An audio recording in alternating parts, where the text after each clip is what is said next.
Thomas and friends, making tracks to great destinations.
The island of Sodor is surrounded by beautiful blue sea.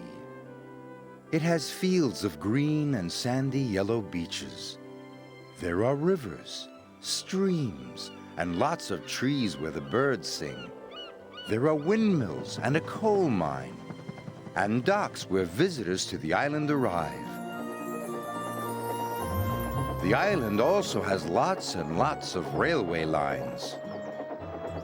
Who's that puffing down the track? It's Thomas! Hello, Thomas! Hello, everybody! Welcome to the island of Sodor.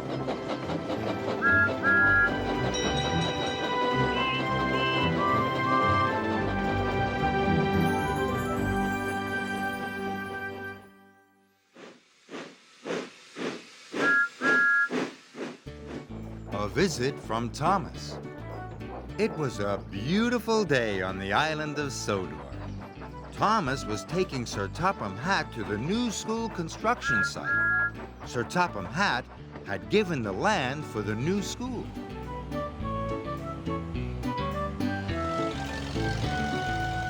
Thomas's friends were all busy preparing the site. A school is the proper use for this land, Sir Topham Hatt said proudly. Let me show you the football field, said Miss Jenny. Buster was having a wonderful time rolling the earth flat. It'll be a great football field, said Miss Jenny. Great, said Sir Topham Hatt. Alfie was happily digging foundation trenches for the school library. It will be a splendid library, said Miss Jenny. Splendid, said Sir Topham Hatt. And this will be the swimming pool, she said. She explained that Oliver had to dig carefully. Obviously, a swimming pool must have very straight sides, she said. Obviously, said Sir Topham Hatt. He was impressed. Soon, his visit was over, and he was on his way home.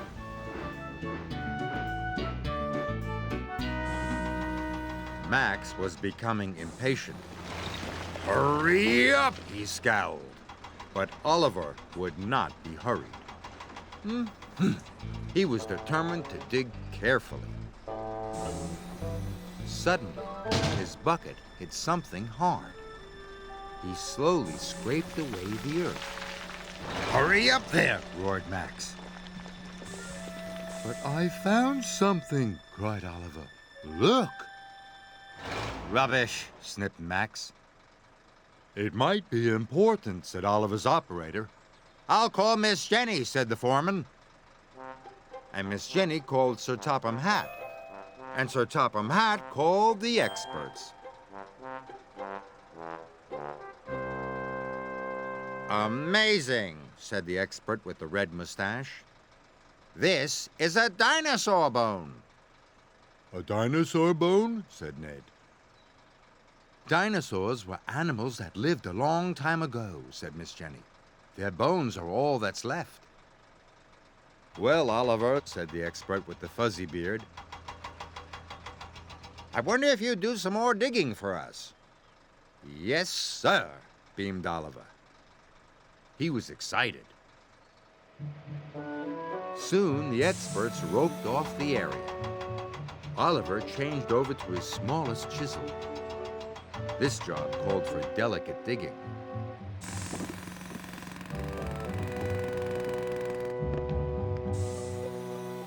Soon, Oliver found some more bones. Ooh. And some more. And some more. He had uncovered the skeleton of a whole dinosaur. Everyone cheered.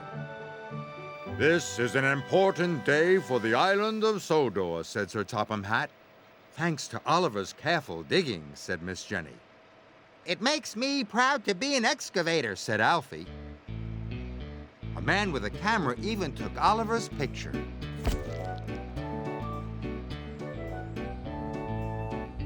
The next morning, Thomas brought Sir Topham Hatt to the yards. It seems we have a celebrity here, he said. It's Oliver, said Ned. With his dinosaur, said Jack. The front page, no less, said Miss Jenny. Oliver was proud.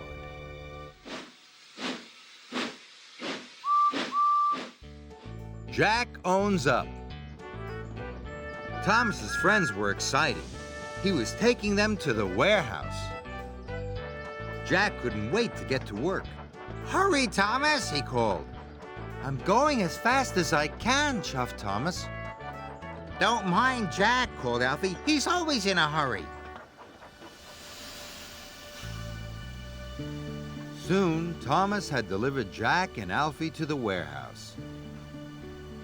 Miss Jenny warned them all about the very busy site. So you must be careful, she said. Anyone causing an accident will be sent back to the yard immediately, added the foreman. Ned was worried. He sometimes caused accidents, but he didn't want to be sent back to the yard. Don't worry, said his operator. I'll make sure you don't back into anything.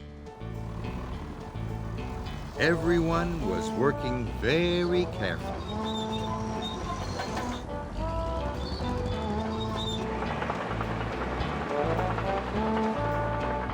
Ned's operator guided him around corners and through the stacks of bricks. Oh boy, said Ned proudly. He was having fun. Jack was having fun too, but he wasn't being careful at all. Slow down, Jack, Kelly boomed. You'll have an accident. Not me, Jack shouted cheerfully. Thomas could see Jack was being careless. He hoped his friend wouldn't get into trouble. But Jack did get into trouble. He backed into a stack of roofing slate and smashed it into tiny pieces. Blistering buckets, said Jack. He looked around. No one had seen him break the slate, not even his operator. Jack knew he had been naughty, but he didn't want to get sent back to the yard. So he filled his bucket full of gravel and drove away. Ned didn't see the broken slate and rolled right over it. Ned, cried his operator, you've knocked over the slates. I didn't do it, protested Ned. It wasn't me. But there was nothing Ned could do. It was an accident. His operator would have to call Miss Jenny.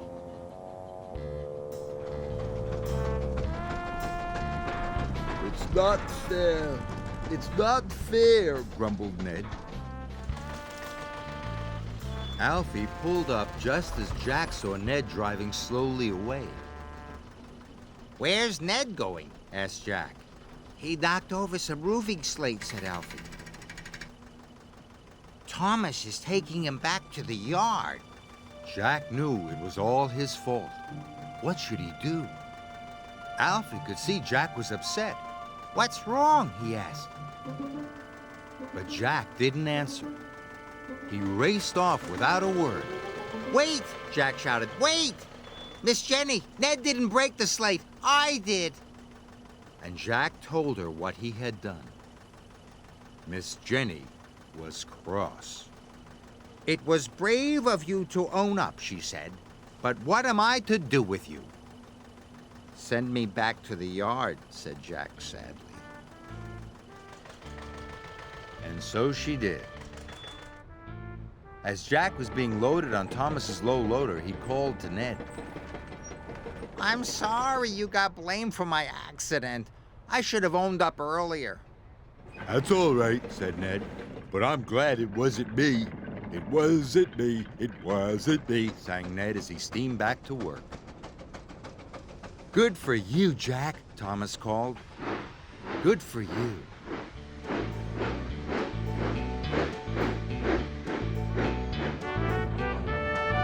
All the way back to the yard, Jack felt good. Deep down in his pistons, he knew he'd done the right thing.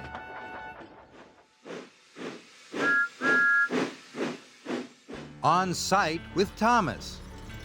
It was a simmering summer day on the island of Sodor. Sir Topham Hatt had sent Thomas to help Jack and his friends at the construction site. They were busy working on the foundations for the new community center.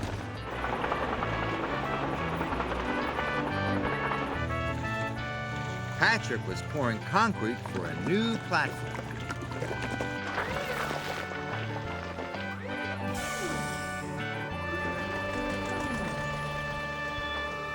Roasting radiators, it's hot, panted Jack. Makes my boiler ache, said Thomas. Out of the way, young'uns, teased Patrick. Someone important coming through. What makes you so important, huffed Jack? Concrete, rattled Patrick. We're important too, said Alfie. But I'm the most important, said Patrick. He's a bit cheeky, puffed Thomas as he chuffed away. But Alfie and Jack were curious. Who was the most important? Jack couldn't wait to ask Byron. Is Patrick the most important? Asked Jack. Nonsense, said Byron. Patrick can't pour his mushy concrete until I level the site. That makes me the most important. Alfie made a beeline for Oliver. Slow down, purred Oliver. What's got you racing around in this heat? Patrick said he was the most important, panted Alfie. Is that true? Oh, my no, said Oliver politely.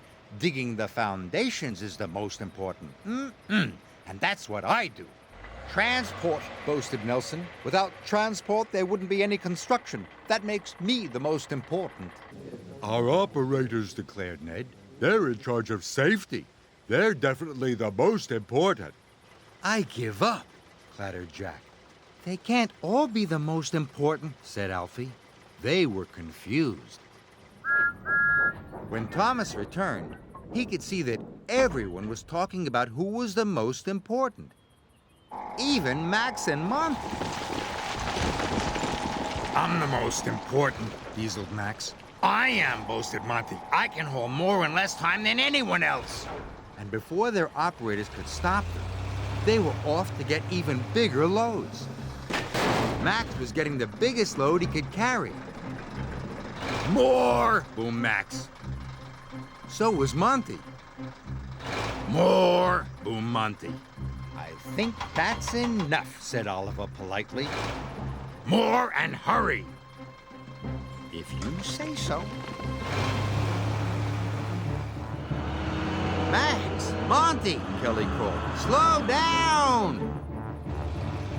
Thomas could see Max and Monty were headed for trouble.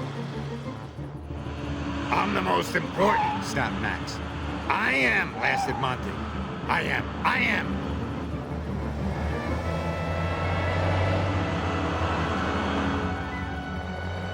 Look out! Shouted Patrick. Whoa!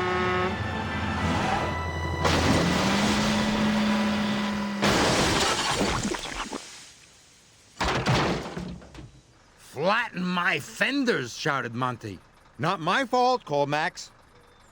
My beautiful concrete, moaned Patrick. My beautiful blue paint, moaned Thomas.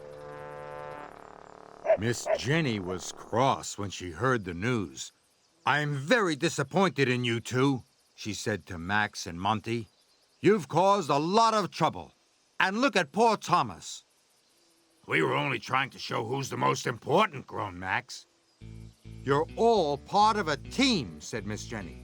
There's no such thing as most important. Not even Patrick, clattered Jack. Patrick? Scolded Miss Jenny. Were you bragging about concrete again? I might have said something.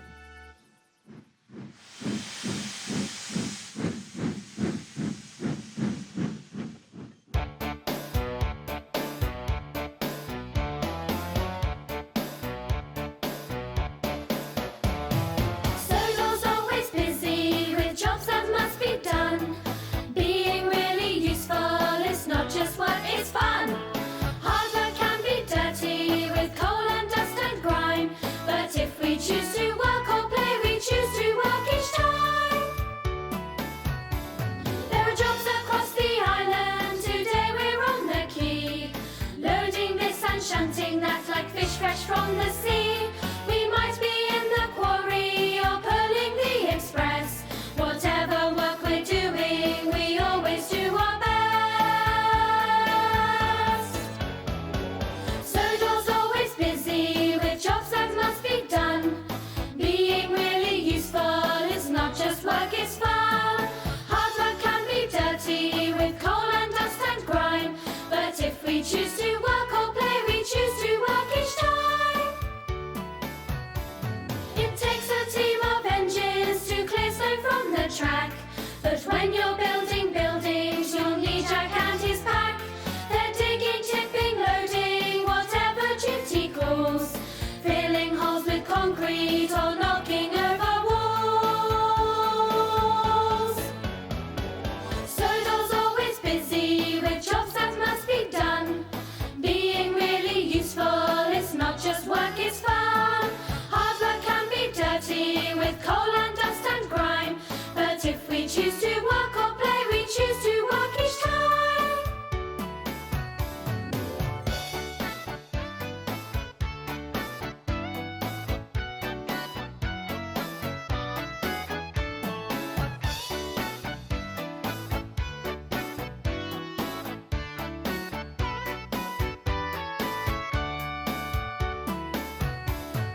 What's the next job waiting? Only time will tell. If a job's worth doing, we like to do it well. Sodor's always busy with jobs that must be done. Being really useful is not just work, it's fun. Hard work can be dirty with coal and dust and grime. But if we choose to work or play, we choose to work each time. Sodor's always busy with jobs that must be done. Being really useful is not just work, it's fun. Hard work can be dirty with coal and dust and grime. But if we choose to work or play, we choose to work each time.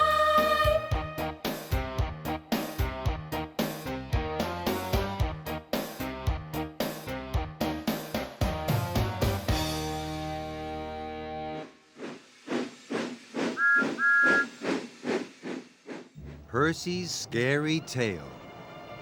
It was a foggy, foggy Halloween night. So Topham Hatt had sent Percy to work with his friend Alfie. Percy was glad he would be with a friend on Halloween. Alfie was on a night job. He was helping mend the road through Maithwaite Forest. Percy had arrived during the workman's break. Kelly was going to tell a Halloween story. I hope it's not too spooky, said Percy. Me too, said Alfie. He didn't like being scared either. Rubbish, snarled Max. It's just a story, sneered Monty. Shh, said Jack. Then Kelly began. Once upon a time, there was an old steam truck. He was very cross. someone had taken one of his headlamps. And everyone listened quietly as Kelly told the story of the one-eyed truck.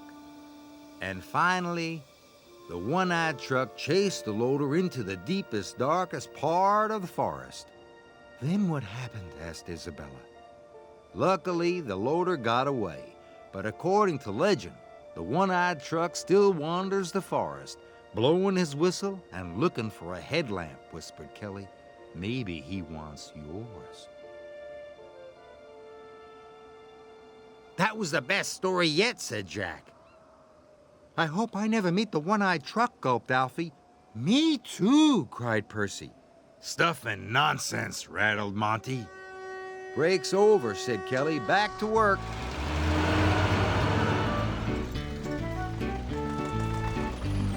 Percy liked working with Alfie. Alfie is small, so is Percy. Alfie is green, so is Percy. They were having a wonderful time. But Max and Monty were up to mischief. It's the one-eyed truck, cried Max. Scaredy, scaredy. Teased Monty. Stop that, boomed Jack. Pick on someone your own size. Max and Monty just laughed. Later, Max and Monty had settled down. Take these loads to the tip in the forest, said the foreman, and be careful. It's very dark. Yes, sir, said Monty and Max, and they left. As they drove deeper into the forest, it got darker and darker. The woods were full of spooky shapes and shadows. It was very scary. Suddenly, Max and Monty didn't feel so brave. What was that? Clattered Max. An owl, said Monty. I hope.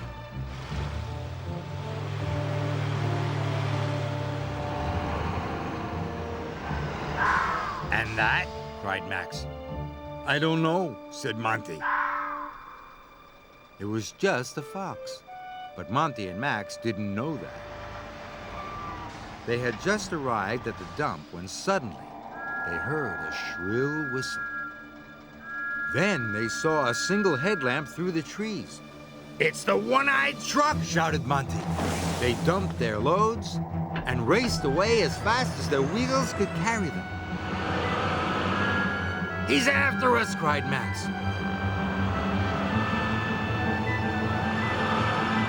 It's the one-eyed truck, yelped Monty.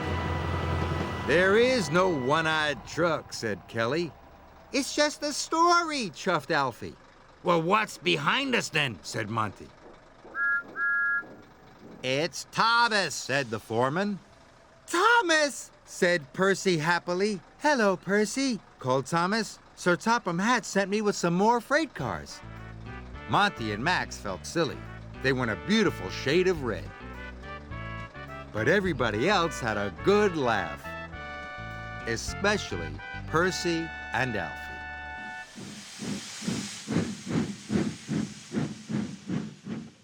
Kelly's windy day. Thomas and Kelly had just arrived at the new library site. The wind's blowing hard, chuffed Thomas. Too hard, frowned Kelly. Strong winds are dangerous for a crane. The wind was blowing so hard that Jack and his friends could hardly get their work done. Kelly's crane arm didn't like the wind. Uh-oh, this is bad.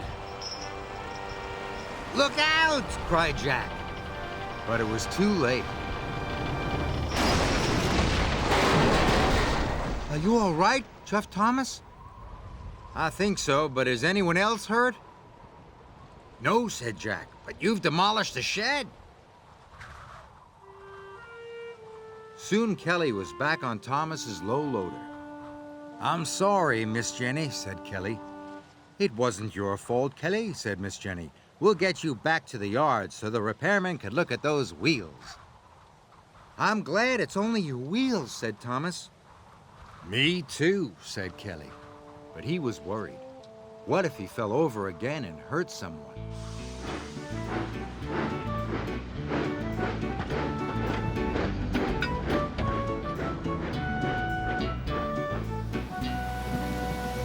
That night, the wind blew and the rains pounded down.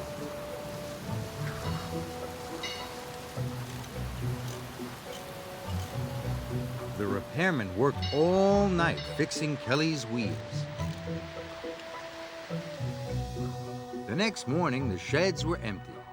Everyone had gone to work, except Kelly. The rain had stopped, but the wind was still blowing, and he was worried. Then Miss Jenny came to the sheds with urgent news. "Isabella has come off the road at the quarry bridge," she said. "We must rescue her at once." Kelly was still afraid he might fall over and hurt someone. "Can't you send someone else?" he asked. "Kelly, there is no one else. Isabella's in trouble," said Miss Jenny, "and we must rescue her." Isabella was scared. She didn't like teetering on the edge of the road like a seesaw. Soon, Kelly and Miss Jenny arrived. "Isabella, are you all right?" asked Miss Jenny. "I think so," answered Isabella. Kelly had to remove the piano first. The wind blew and the piano swayed. "Oh dear, be careful." Soon, Kelly lowered the piano safely to the ground. Now he had the hardest job of all, to rescue Isabella. Slowly, he started to pull Isabella back onto the road.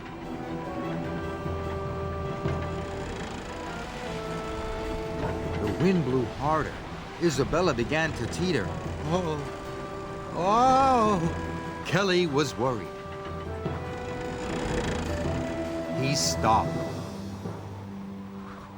"What's wrong?" cried Isabella. "The wind's too strong," said Kelly. "You can do it, Kelly," called Miss Jenny. "You can do it!" Kelly knew he couldn't let the wind stop him. He started his winch again. He pulled harder. And harder.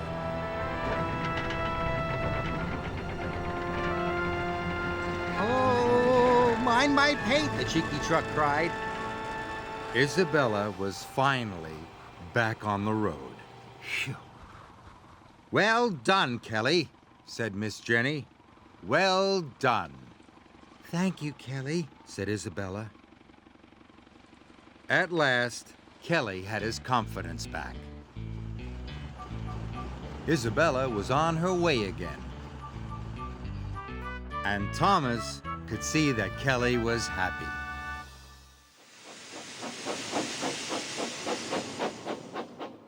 A happy day for Percy. It was a gray, cloudy day on the island of Sodor. Percy was taking Alfie and Jack to Kronk Station. Jack and his friends were going to prepare the site for a new repair shed. But rain had made the site a muddy, mucky mess. "Mud can be dangerous," warned Miss Jenny, "so remember." "Safety first," said Byron proudly. "And that means no carelessness," she said to Max and Monty. "Yes, Miss Jenny," they clattered. Jack and Alfie were having a wonderful time. Alfie liked mud.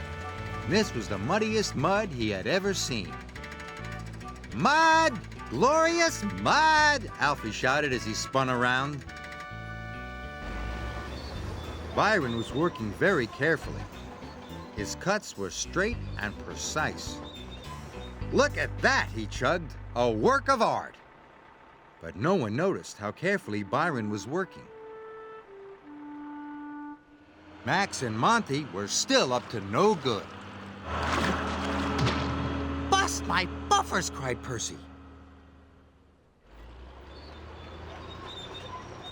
"What do you think of my trench, Oliver?" Byron asked proudly.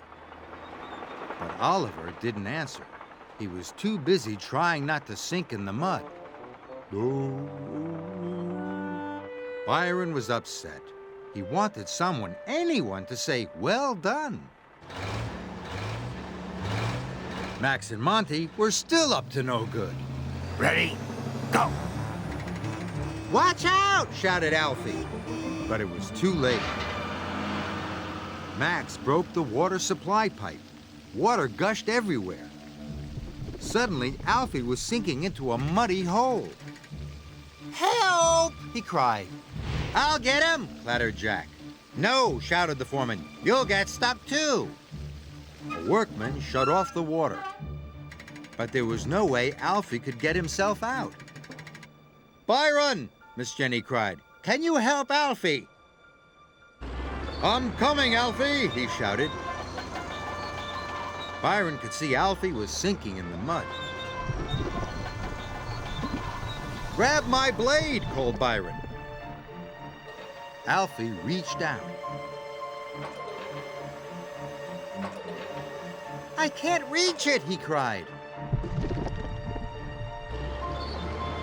"Careful, Byron!" shouted Miss Jenny. "Careful, you'll sink too!" But Byron inched closer and closer and closer. Miss Jenny was worried. "I've got it!" shouted Alfie. "Hold on!" cried Byron. "Come on, Byron!" Kelly whispered.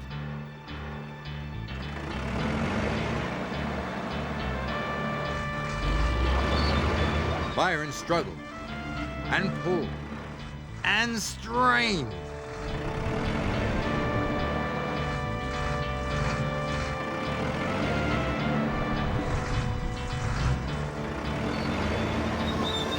At last, Byron pulled Alfie to safety. Alfie was happy to be out of the mud, and Percy was glad his friend was safe. "Well done, Byron," he said. "Yes, well done," said the foreman. "Well done," shouted Kelly. "Well done," shouted everyone. Byron was proud. He had more well dones than he knew what to do with. That night at the yards, Miss Jenny had stern words for Max and Monty. "You'll be spending the next 3 days in your sheds," she said, "and you should be ashamed of yourselves. You could have seriously hurt someone with your callousness." "We're sorry, Miss Jenny," said Monty and Max. And they truly were.